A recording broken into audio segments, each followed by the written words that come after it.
morning, Unity. Welcome to the end of July 26. Jeez, can you believe that? Let's get settled in our seats and take a nice deep breath. I invite you to close your eyes if you feel like it. We call to the angels of the light and to those allies and guardians of truth from the east, from the south, from the west, and from the north. From the here and now, today, tomorrow, and all our future tomorrows.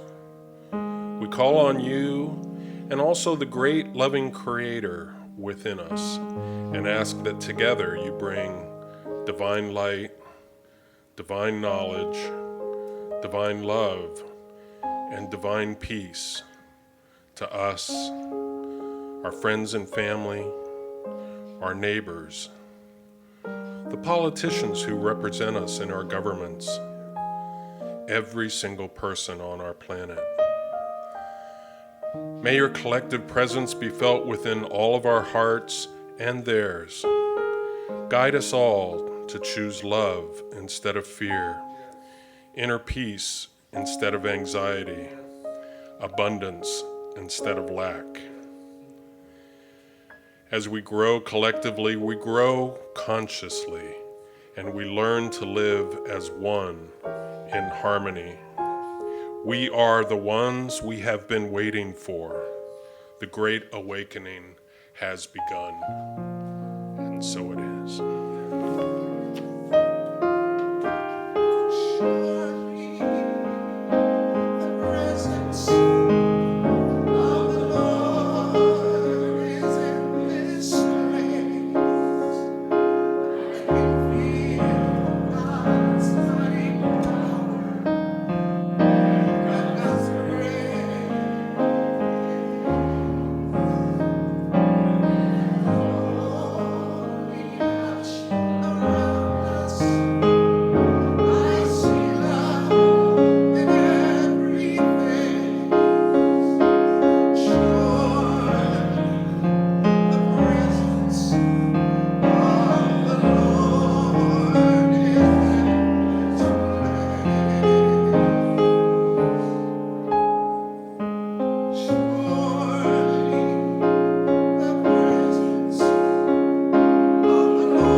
place where God lives, moves and breathes and has its being. I am the place where God shows up. And I am the place where God lives, moves and breathes and has its being. I am the place where God shows up. Come on now. And I am the place where God lives. Help me out. Moves and breathes and has its being. I am the place where God shows up. I am the place where God lives, moves and breathes and has its being. I am the place where God shows up. Yeah, yeah. I am the place where God lives, moves and breathes and has its being. I am the place where God shows up again. I am the place where God lives, moves and breathes and has its being. I am the place where God shows up.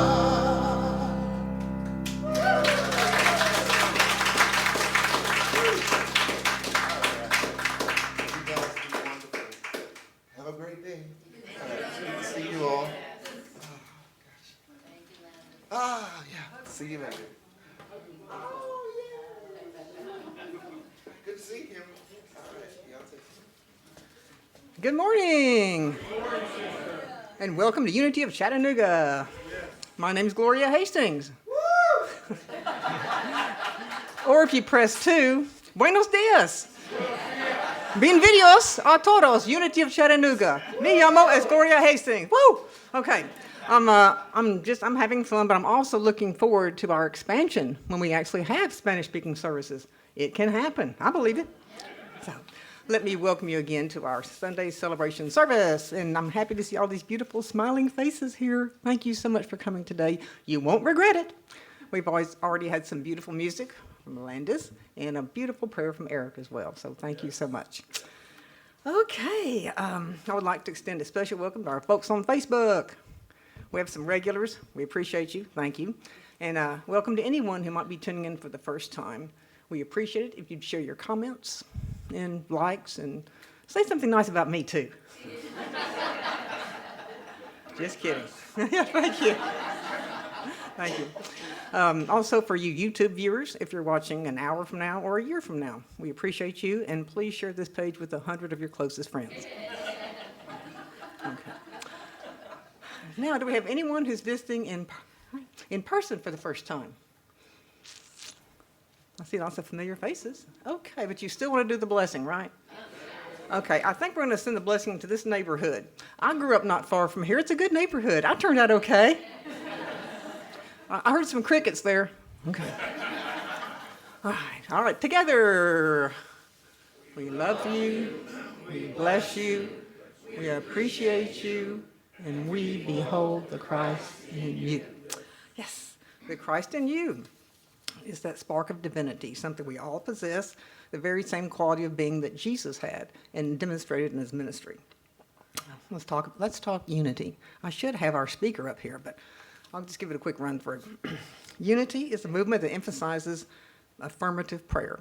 We began, or the program, Unity sort of emerged from Christian teachings, but we see Jesus as our way shower. As, let's see what it says. It really looks good here. Our ultimate spiritual guide. I like that. And at Unity, we honor Jesus as our spiritual guide. We are progressive. We're non-dogmatic.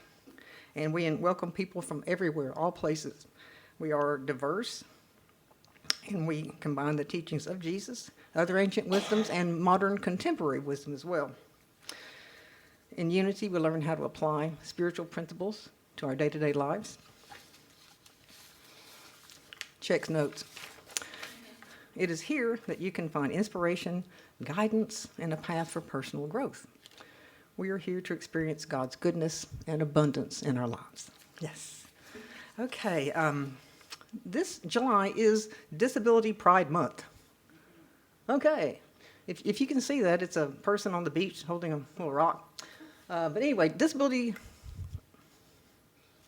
Disability Pride Month.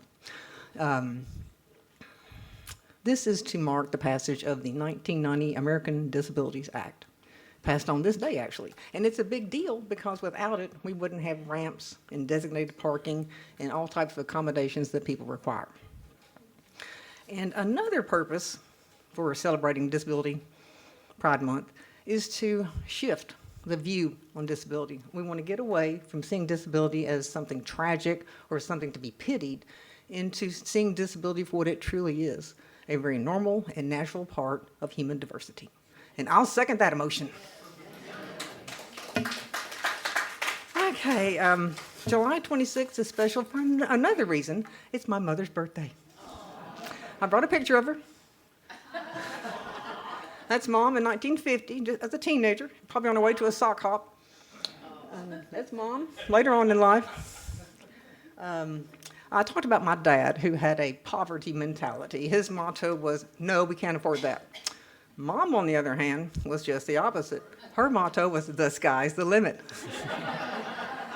Well, she was a Leo, and they tend to think in very expansive terms, bigger, better, best. And she began working part-time for extra money. And that little part-time job evolved into her being one of the top salespeople for the retailer where she worked. We were all very proud of her. Mom, she was, well, you can see, she's a beautiful lady. She had a beautiful smile. And Mom really had a love for all people from all kinds of backgrounds. She really did.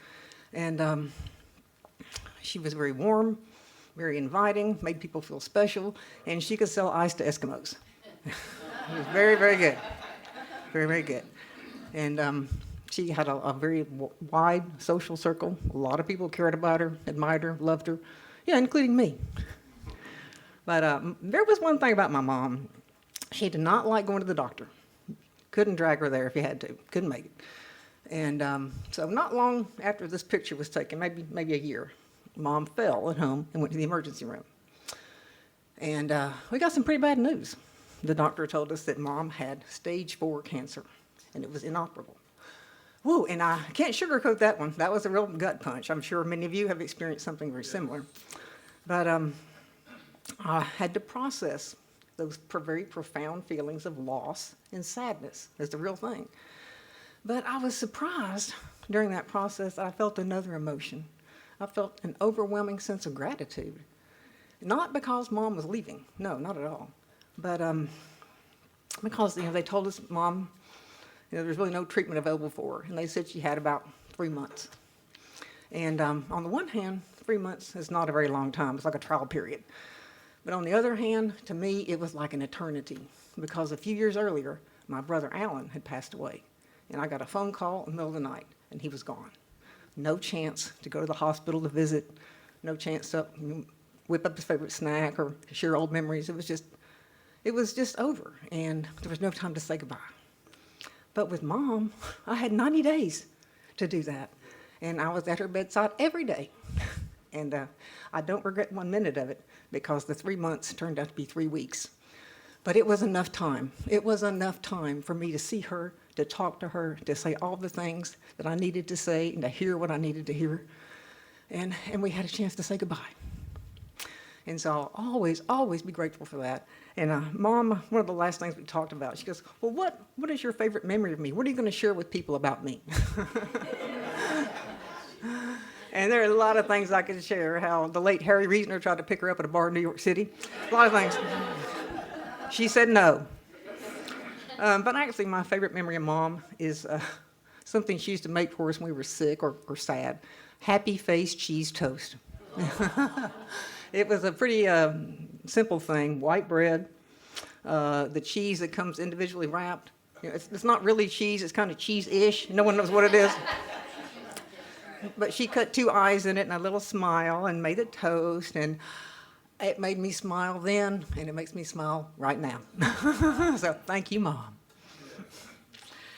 Okay, Mom would have really liked this next part of our service, the meet and greet. She loved meeting new people, was a big hugger. That's right, I think I inherited that from her. So, but you don't have to hug. You could just say hello. Just please feel free to greet your neighbor as you choose. Oh, wait, announcements. Can we do the greet first? Okay, all right, announcements. We have several, okay. I'm happy to make these announcements, by the way. Okay. Alrighty then, the first announcement. Okay, the book study group is on Tuesday, the 28th. Yes, at 10:45. They're discussing the last 2 chapters of the book. Hey, okay. That's been a very successful book club, it sounds like. Okay, the next event, to mark your calendars for, we have a special guest in town next month by the name of Cerise. Next week. Next week, sorry. Well, it'll be next month. Next week, next month. The rain in Spain falls mainly on the plain. Okay. Okay, so Cerise, did I say that correctly? Okay. And she's going to be at Laura and Keith Noy's home. Thank you for hosting that. And that is Saturday, August the 1st at 7 p.m. Suggested love offering is $20, and there's a sign-up sheet in the back. On Sunday, August the 2nd, Laura Noyes and Laura Miller, the 2 Lauras, Laura, will be starting a Sunday school program for children of all ages. Hey, way to go, guys. Thank you. So you can help by spreading the word to any of your friends with children and invite your own grandkids and family. Once a month, the first Sunday of the month. Thank you for clarifying that. Okay. And can I clarify something about the house concert also? Sure. If you want our address so that you can get there, you need to RSVP. You can either tell me today and I'll send you our address on your phone or write it down, or you can write down my number and call me during the week. I need to know by the Thursday. Okay, Laura says her home is somewhere in Red Bank. Good luck. No, I'm just kidding. Just kidding. I'm sorry. Please see Keith or Laura for the specific address. It's a lovely house, by the way. You'll like it. Great view. Okay.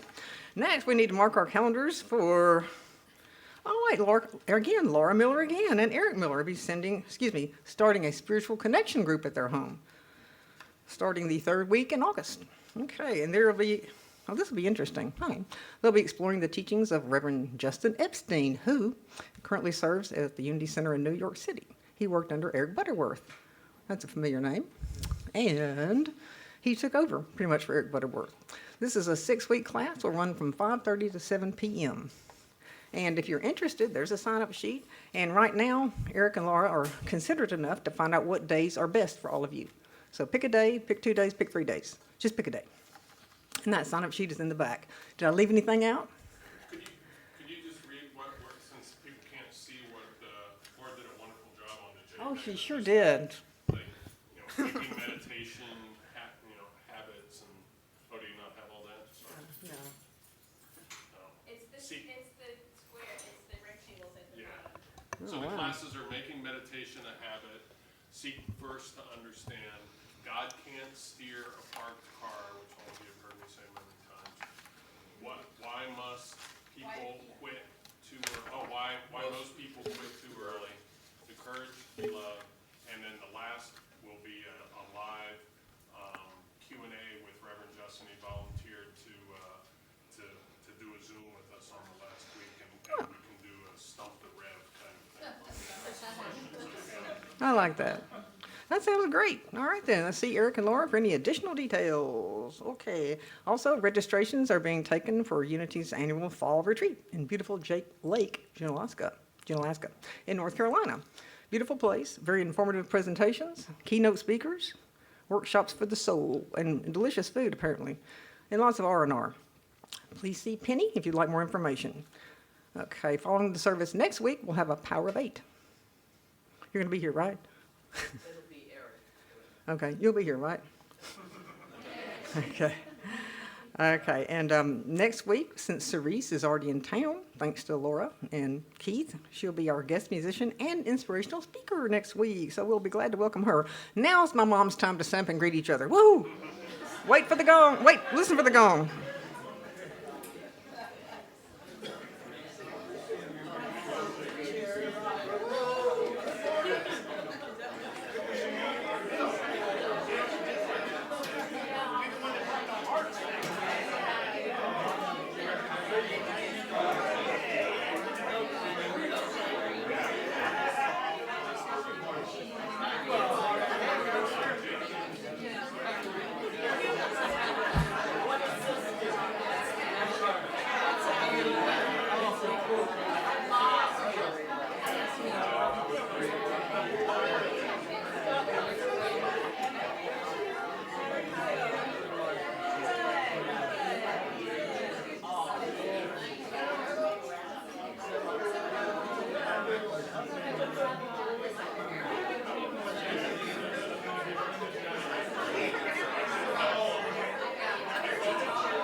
And we're back. Okay. Okay, before I introduce our very special speaker, I neglected to add one announcement in here. Okay, this is from our friends, the Quakers, the Chattanooga Friends Meeting, officially, on Sunday, August the 9th, which is my birthday, just throwing that out there. But there are a few other things going on that day, too. 47. Thank you. Okay, the Quakers invite us to attend a Hiroshima-Nagasaki memorial, commemorating the nuclear bombing of those two cities at the close of World War II. It'll be held at the walking bridge that crosses from Hunter Museum to Walnut Street Bridge. Lee Hogan is the contact, and there's information in the back. Yeah, put it on the table in the back. Okay, then. All right. And it's from 8 to 9. 8 to 9 at night because they do lanterns and Oh, that'll be cool. and origami. Okay, lots of stuff going on. Okay, we've got stuff going on right here. We happen to have a Unity legend with us today. I'm so happy that Rev Jim Rosemergy is back. I still have a magnet on my refrigerator from your last visit. It's Love's Time. I handed out my little hearts to people in the grocery store, and they were just thrilled. So that's really an important ministry, and I love that one. So I'm very excited to hear what you have to talk about today. me just give you a little bit of background. It would take all day to tell you everything that Reverend Jim has done, and his wife Nancy gets a lot of credit too here. They're a team. Okay, whoa, hang on there. All right, Jim is a retired ordained Unity minister who's served the Unity movement for over 40 years. What? During his career, he pioneered 2 ministries, served additional 3 churches, was the president of the Association of Unity Churches. That's impressive. And the executive VP of Unity World Headquarters. Wow. He's written over 20 books, some of which will be for sale after the service. His books are about spiritual growth and self-help metaphysics. And I can vouch for these books. I have several of your books, and they're all wonderful. I'm a fan. Okay. In Jim's many years of service to Unity, he's taught people to look at themselves to discover their purpose here on earth and find fulfillment in everything they do. We're delighted to have you here today, and let's give a big round of applause for Reverend Jim Rosemergy.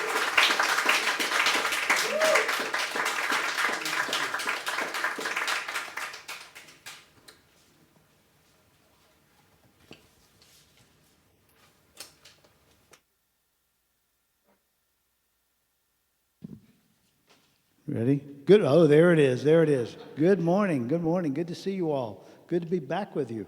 We got here early yesterday, about 1 o'clock, with Laura and Keith. Went downtown to the aquarium. It was very full. We got in there about 3 o'clock. It's incredible. One of the best I've ever seen in the river section. And there were people everywhere. Young people, kids playing in the water. It was... If you don't know about this as someone that lives, you know, sometimes what happens is you don't do the things that are cool in your own area. Like we have a train in Blue Ridge, Georgia, where we're from, and we haven't done it yet. So we got to do it, right? Yeah, we got to do it. Well, it's good to be here with you. Lesson title is Running Out or Running Over. Which? And I'd like you to consider that. Running out. Implications of what? Lack, insecurity. Running over of abundance, security, well-being. Question, which one do you think is the divine intent? God's will. Because you can look at your own life, maybe looking at the lives of others. Sometimes an individual will experience both, the lack and the insecurity. And then at the same time, they've come through and they've experienced life quite differently.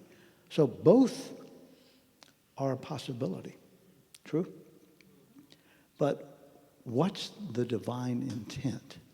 That's, I think, a key question. And we can go to Jesus for that. He gave an image that I think will be helpful for us. It's an image of someone that's buying, say, flour or grain, or maybe in modern times there might be ground coffee. And so you bring your container, pretty big one, to a vendor, and they're very honest, and they pour it in, and not too far, but then here's what they do. They shake it. They tamp it, and it settles. And so guess what? You can put more in. And so they keep doing it. Put some more in, shake it. More, shake it. And then it's eventually overflowing. And then Jesus says, you know this? Press it down. Press it down. So now there's even room for more. So shaken together, overflowing, pressed down. So I think that the divine intent is that security and the well-being. I mean, the lesson title sort of makes it sound like a choice. You can choose running out or running over. And you can, I suppose. But the divine intent is quite different. So what I'm talking to you about today, you can guess this, can't you?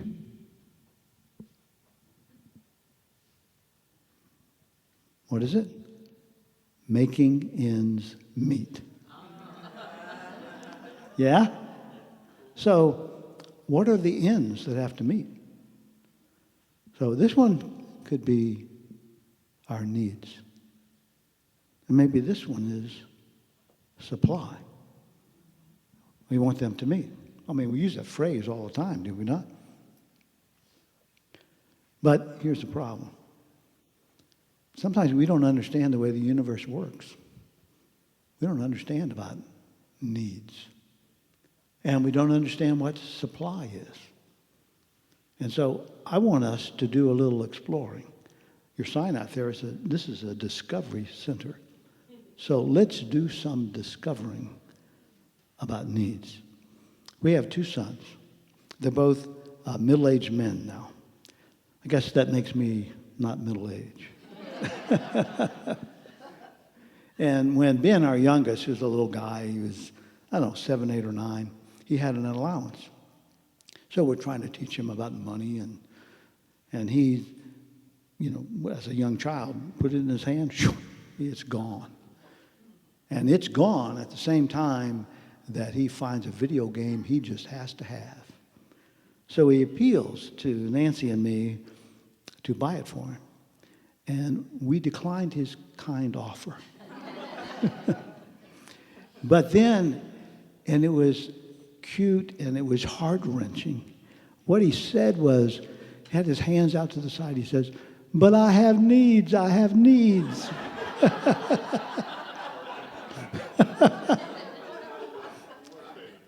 But that's the cry of the human family, isn't it? I've got needs, I've got needs. And then what we do, if we're spiritually inclined in any way, or maybe not even, we like to present the need to God because we want God to do something about it. Here's the thing you have to know about needs. God does not fulfill needs. That's not what God does. Doesn't mean needs can't be fulfilled, but it's just not what God does. And need is not an avenue through which God can work. That's what I was talking about. We don't understand needs. God doesn't fulfill them, and a need is not an avenue through which a need can be fulfilled. Needs turn us to God in a very special way, which we'll look at. So if I was you sitting there, and I can tell by just looking at your faces, they're like, I don't like this. God doesn't fulfill needs, right? The big question I would be asking if I was you, if God doesn't fulfill needs, what in the world is it that God does? And you can answer that in one word. God is being. God is being your source. What else would you want? God is being love, being wisdom, being strength. The issue is not what God is doing. We know God is being. The question is, what are we doing? That's the question. And we're going to probe that today. We want to discover some things. And one of the biggest things we're going to discover has to do with that avenue whereby needs can be met. God's work can be done. You with me? So those 2 questions that you probably had in your mind. What in the world is God doing? And what is the avenue where these things can be resolved? So that gets us started. We're talking about needs. Let's talk about supply. And to do that, let's talk about a story. Do you know the name Eddie Rickenbacker? You know that? He was a World War I aviator, an ace, shot down a lot of enemy aircraft. In World War II, he's not a fighter pilot anymore, he's an older man, but now he's on a special mission. He's in a large aircraft and got a pretty good-sized crew. They run out of gas and they ditch at sea. And they're in a raft. And we're going to join them on their 8th day. They're in dire straits. One man has been drinking seawater. He will die. They've had a few oranges, and they've eaten those. But now there's nothing. And what they're going to do, let's just assume, I don't know if they really did this, but it would make sense. They're going to pool their resources.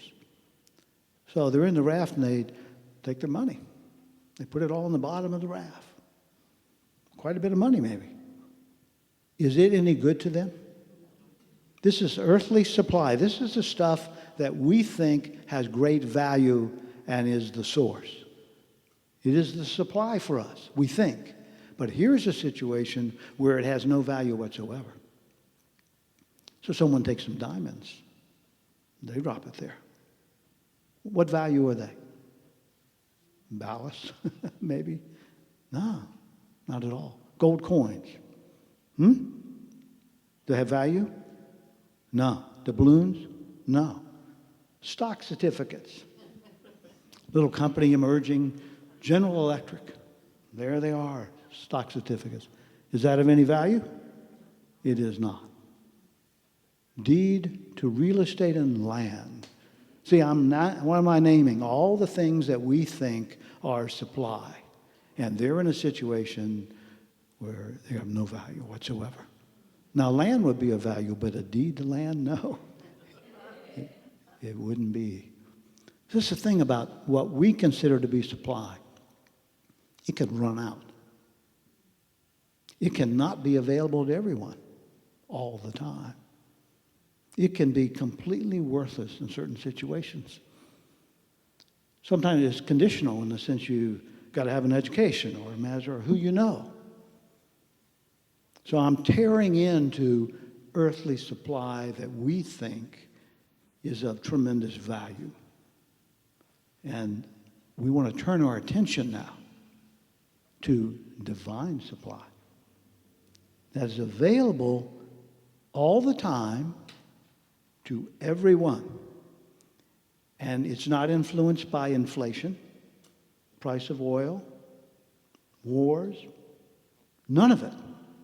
So let's go back to the raft. Eddie Rickenbacker carries with him a little New Testament. And he takes it out, and he reads from the Sermon on the Mount. Do you know where the Sermon on the Mount is? Where is it? Matthew 5, 6, 7. You should all know that. That's the summary of Jesus' teachings. This is someone who walked the earth in cosmic consciousness. He's got some things to say. Doesn't mean we'll understand them all the time, because he's in cosmic consciousness and we're in something else. But there's jewels there. Talk about precious things, it's there. Eddie Rickenbacker reads from the Sermon on the Mount. And get what he picked to read. It must have pierced those men. It must have struck them. Tears, I think, must have been streaming down their faces when he read. The first words were, get this, take no thought for your life, what you'll eat or drink or wear. I have chills just saying it.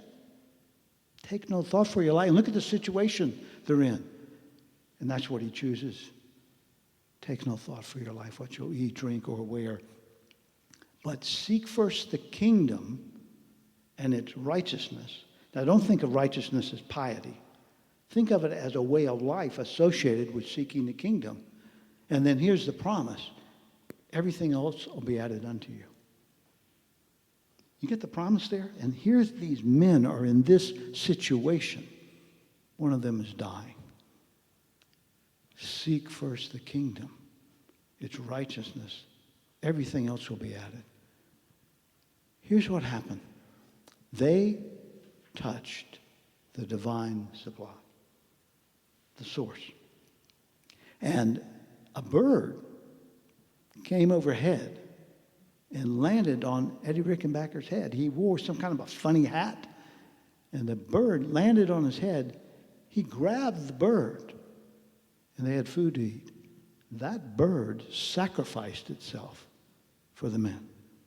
A rain squall comes overhead, and they have water to drink.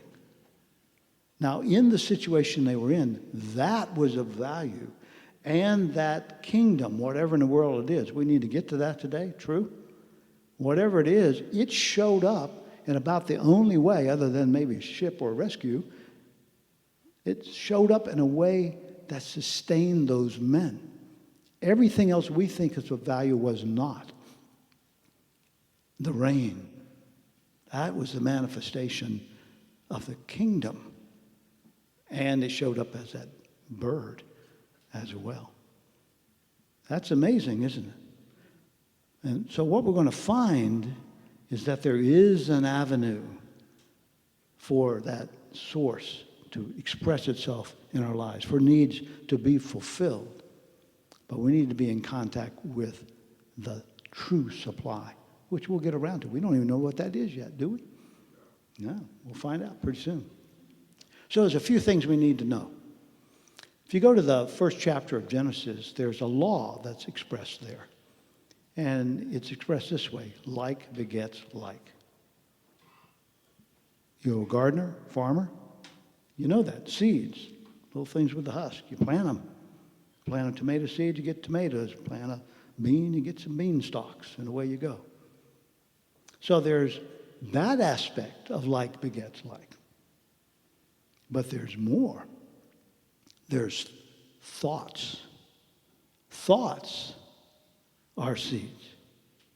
And they produce after their kind. And there's a law around that we talk about in New Thought and Unity. You know what the name of that law is? Law of mind action. You know it? Can you say it with me? Thoughts held in mind produce after their kind. Yeah, if you think a certain way, you're going to have more thoughts join you of like kind. They'll be within you. But then there'll be people that think in the same way. So if you're a complainer, you're going to be spending time with a bunch of complainers. It happens that way. Those thoughts become attitude. They become beliefs. They become the glass through which you see the world. And they tend to bear fruit. Now, Jesus put all that differently. Same thing. He said, for those who have not, even what they have will be taken away. So when he says have not, what's he talking about? Lack. For those that are thinking lack, can you imagine planting a seed called lack? And what's it going to produce? More lack, which means you lose what you have. That's what he's talking about. There it is. And then he goes on, right after this, thank goodness. He says, for those who have, will more be given.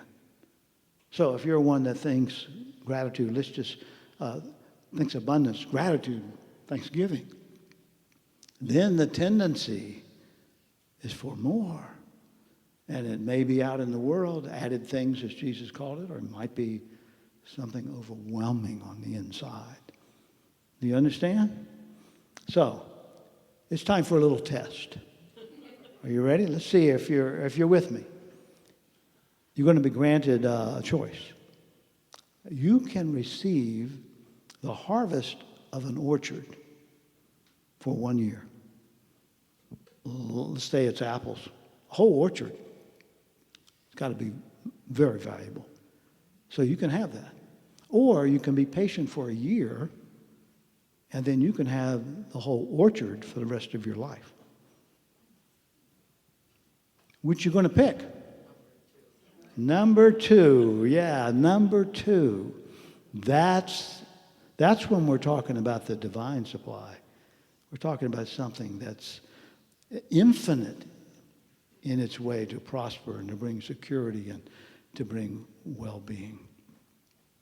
So let's come back now to that kingdom. Seek first the kingdom, its righteousness, and everything else will be added into you. Here's a hint. Whenever you see the word kingdom, I want you to substitute the word consciousness or awareness.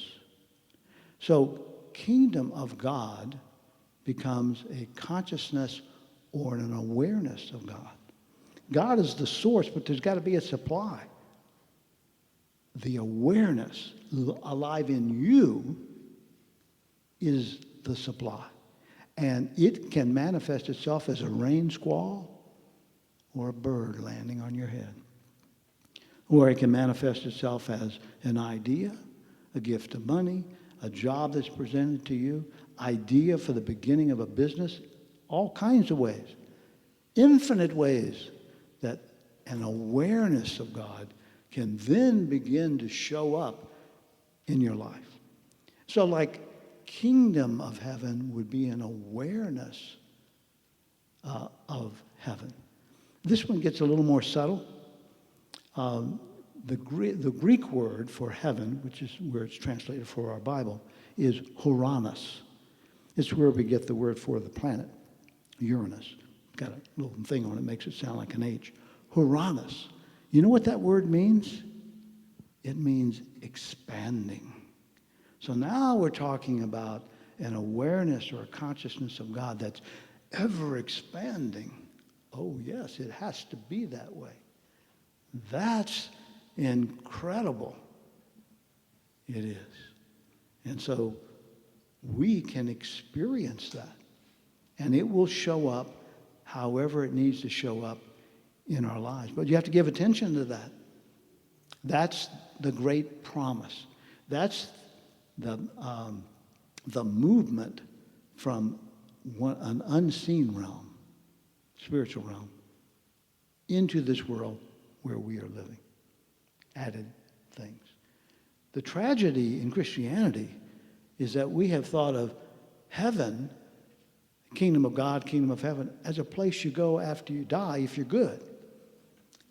Well, take a look at the Bible and you will see 1/3 of Jesus' ministry, over 30 parables, multiple statements are about the kingdom of heaven and kingdom of God. How you ever get a place you go to after you die, I don't know. It's nearly impossible, but it has been done and we have bought into it for 2,000 years because we won't look at what Jesus actually said. It's within you. It's not coming, it's here. And multiple parables, one right after the other. There it is. So, if I was you, I'd have another question on my mind now, which might be, well, Jim, how do I know when I feel? What do I feel when I experience an awareness of God? What will it be like? Well, I'll tell you, somebody that experienced it was David, the shepherd boy, who became the king. He wrote a psalm. You all know it.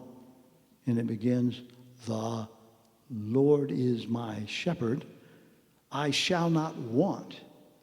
See, he's talking about a state of consciousness where there's no need. There's no lack. And you can extend it. There's no disease. There's no fear. There's a state, you can be in a situation where you don't have the money to pay your rent. But you can be in a state of mind and heart that becomes a seed, by the way, in which you are filled with gratitude, in which there is no lack in you, there's no fear in you, there's no condemnation in you, no insecurity, because it's a state of mind and heart. And it will begin to manifest itself in your life. So what we do is we give a lot of attention to the added things. My suggestion is don't do that. Give attention to the state of mind and heart out of which things come, out of which ideally, not just stuff, your whole life comes out of that.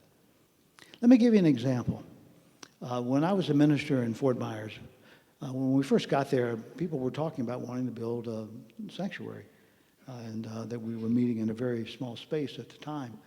And as the years went on, we finally reached the point we had grown in consciousness to where we could take a step. And so we initiated a capital campaign and consciousness-raising campaign.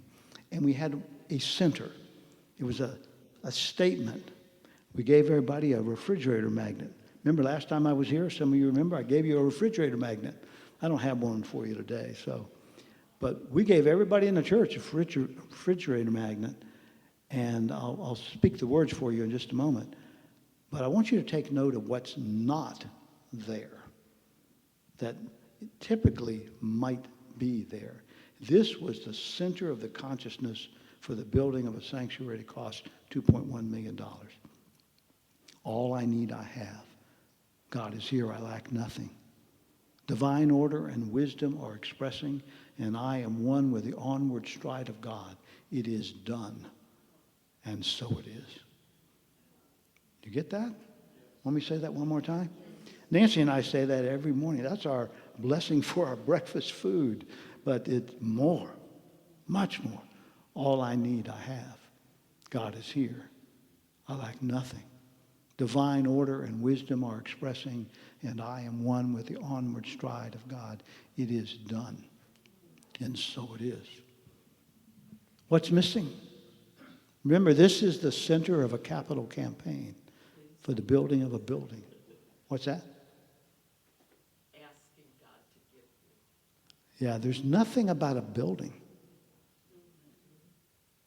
Nothing. Our attention wasn't on a building. I mean, we had diagrams and all kinds of stuff. That wasn't our focus. And you know what it takes to build a building? Money. And you look at that statement around which the center of the consciousness formed, the kingdom of God. There's no mention of money. Because if we didn't get this straight, which is consciousness first, there wasn't going to be any money. There wasn't going to be any building.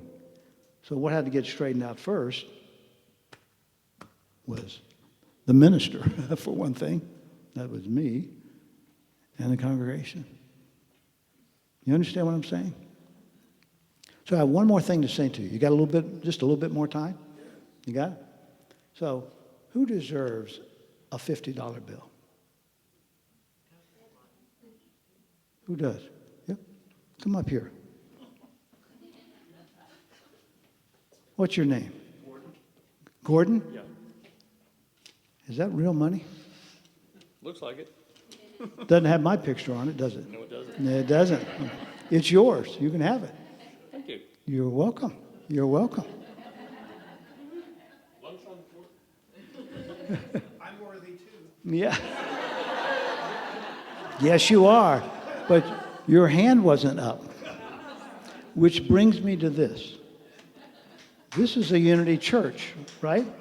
Whoops. I'm sorry. Where are you going?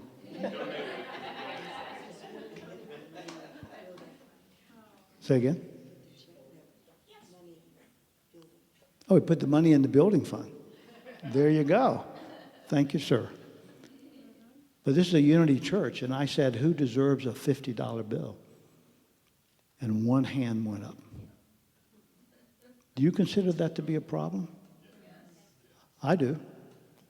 I consider it to be a problem. I don't consider it, there's no condemnation here. This is all about getting a sense of where we are. That's what's important. Because if you don't deserve a $50 bill, how in the world will you experience the richness of the kingdom of God? True? So that's something for you to ponder. This is a center of discovery. I think we just discovered something. I have two other questions for you. This one, I gave away $50. Am I less because I did that? I'm not less. Am I experiencing lack now because I've given it? I mean, by all appearances, I had money in my hand, and I don't have it anymore. So it went from your hands over to that box. So by all appearances, giving creates lack. Is that the way it is? Is that the way the universe is set up? No, I think it has something to do with the seeds. Farmers don't create lack by their casting seeds. They create possibilities of what might come into being. That's what they do. So it doesn't create lack. I'll tell you this. This is amazing. Just the intent of giving will have an effect. Let me tell you what happened to me just this last Sunday. I was working on the lesson. Penny talked to me about, prosperity, doing a prosperity lesson way, way back, which I denied what she wanted done, but it was okay. So decided I would do the lesson, so I did the lesson, and that I would do this illustration that I'm doing with you with the $50 bill. So it was in my mind, I will do that. And it was like 2 weeks ago or so where I made that decision. I went to church, and there was a woman there and her husband, and the woman handed me an envelope, and in it was a note and a $100 bill and a $20 bill. Let me tell you where that came from. 10 months before, I mean way out of memory, Nancy and I had been RVers, and we were moving our lives in a different direction. And so we were giving away all this RV equipment. We knew that this couple, they were RVers. And so we invited them over to the house. We had this all laid out. And we said, you can have any of it or all of it. They took all of it. And what they did was they kept some for themselves that they needed. They gave some away, sold the rest. And we ended up with $120. So just the intent of me being here with you to share that illustration that we're two-thirds of the way through. And look what happened in my life. Totally unexpected. Months ago. Could have been a year ago. I don't know. It was a long time ago. You understand what I'm saying? So I'm transformed by just being here with you. I am. Which is the way it's supposed to be, right? One other question. In New Thought, there is this idea of demonstration. Eric Butterworth, that was mentioned here earlier, Justin, my good buddy, Eric Butterworth called demonstration demonstration because he thought people didn't really understand it. It got their focus in the wrong place. And so by mainstream New Thought, Gordon demonstrated $50 because he got $50. In the same way, if you get healed, you demonstrated healing, or you get a new job, you demonstrated a new job. That's mainstream New Thought. And I don't think it's right. I think it's created a problem within the unity movement because we have whole congregations all over the world, and they think they demonstrate when they get something, when they acquire something. And there are people who will walk through these doors and they don't buy it. They don't buy it. Because what a bunch of us think is that demonstration isn't getting. It is an acquisition. Demonstration is giving. It's expression. And so I wonder, way back when, if in unity we made demonstration giving, where would we be as a movement now, today? I don't know. It's too late for that. But what's not too late is now.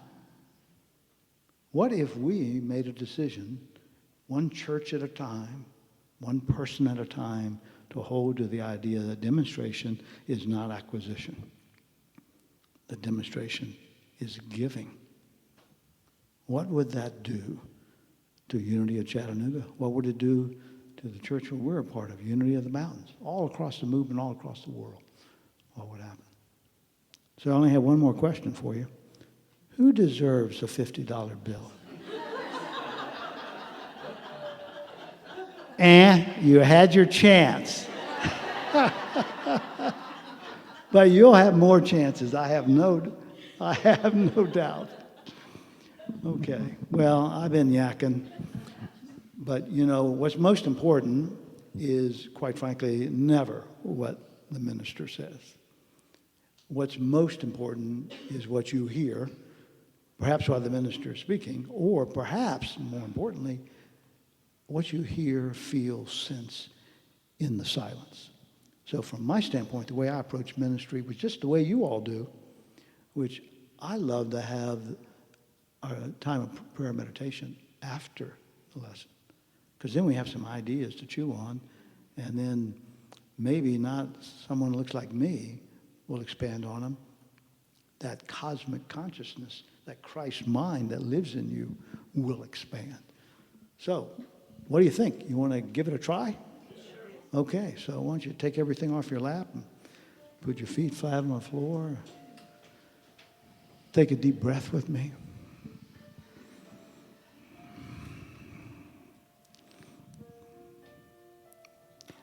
And just entertain these words. I'm no longer holding on. I'm letting go. I'm being held in everlasting arms.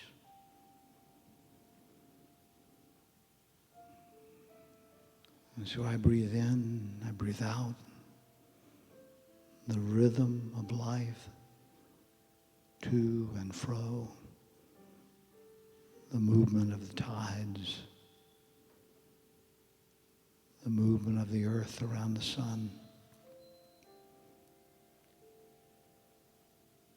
Single drop of water, just like the ocean. A human being having within the kingdom.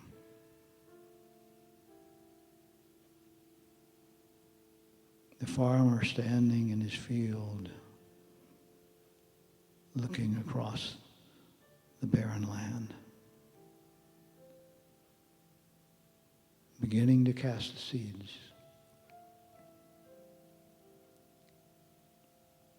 Perhaps every farmer kneels to the earth and just plants one seed, another, perhaps as many as 12, just each one planted individually, feeling the possibilities in each seed. And then he casts them however he will. And the day comes when the fields are white under harvest. And so on this day, I cast seeds of gratitude, thanksgiving, and I have a sense of wholeness, security. Nothing has changed in my outer life, but I'm changing. Seeds are sprouting. And all is well. The wonder of a seed, the husk broken, life expressing. And I am planted on this earth, and it is now the husk of my humanity that breaks open. I feel the warmth of the sun as the love of the Spirit. The rains come, and it is truth, setting me free, reaching high. I am what I am.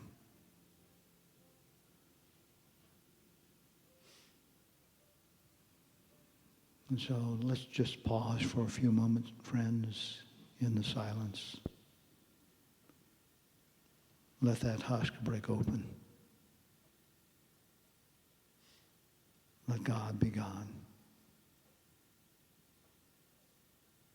A simple act of resting in the silence, seeking the kingdom. Let the rain come. The birds come. In the silence, we rest.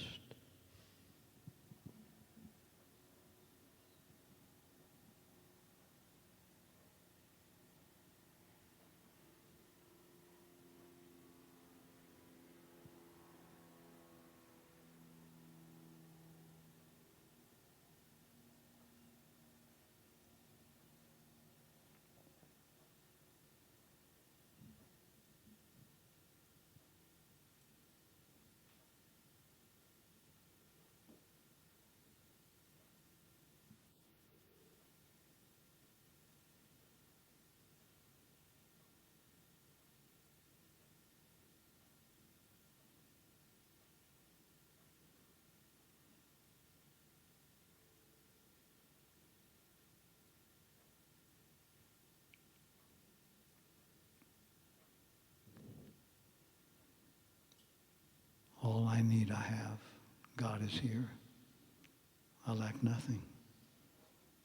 Divine order and wisdom are expressing, and I am one with the onward stride of God.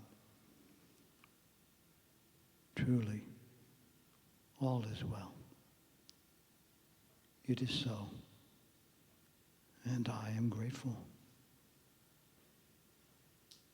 Thank you, dear friend.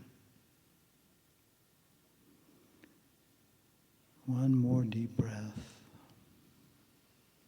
And let's declare together, and so it is.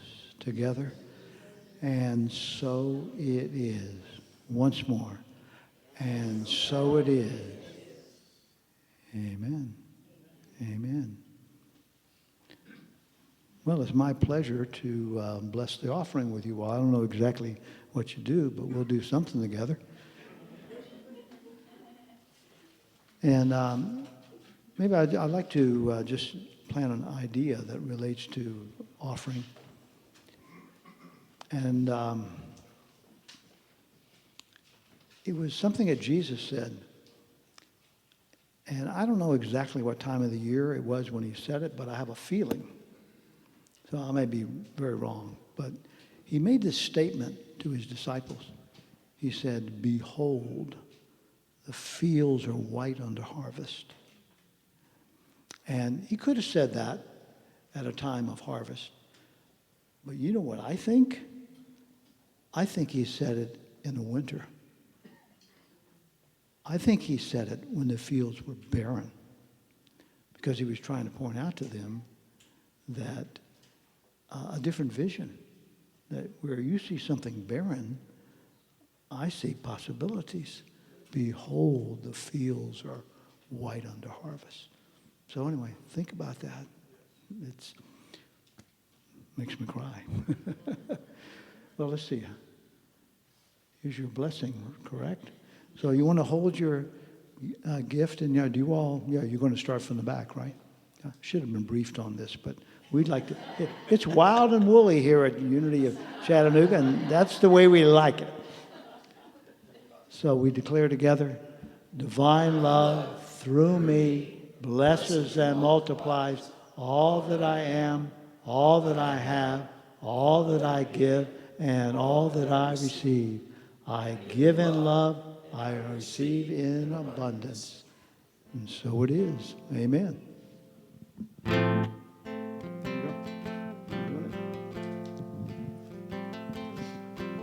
Flow, Spirit flow through me as I open up to be expression of your unfolding peace.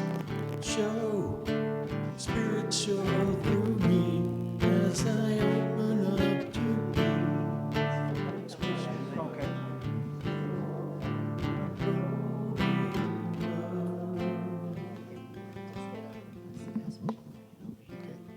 We can do that. Here's Gordon. He's the money man today, isn't he? Love this guy. Well, it is a joy for us to be together. It is a joy to give. It is an expression that reminds us that God is a source, and an awareness of God is the supply. And so it is. Amen. There you go, sir. Hey, thank you. I'll put this back in its little spot. Hey, how about that amazing message?